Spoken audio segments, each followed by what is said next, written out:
Hello and welcome to my channel, The Curious Coder.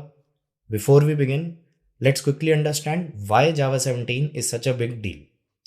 Java 17 is an LTS release, which means it's stable, reliable, and widely used in production systems.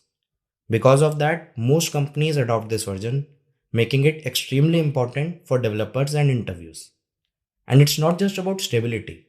Java 17 also brings a lot of new features that improve code readability, safety, and performance.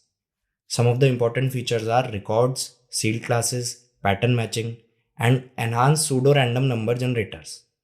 So if you want to master Java 17, not just learn it, but actually understand it for interviews and real-world projects, this playlist is for you. In this series, we are going to break down every important Java 17 feature in depth. Not just theory, but why it was introduced, how it works, and where you should actually use it.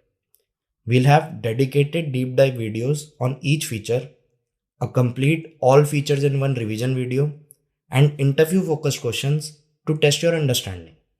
So whether you are preparing for interviews or trying to level up your Java skills, this playlist will take you from basics to clarity. So please stay tuned, subscribe to my channel, and wait for the next videos to be released.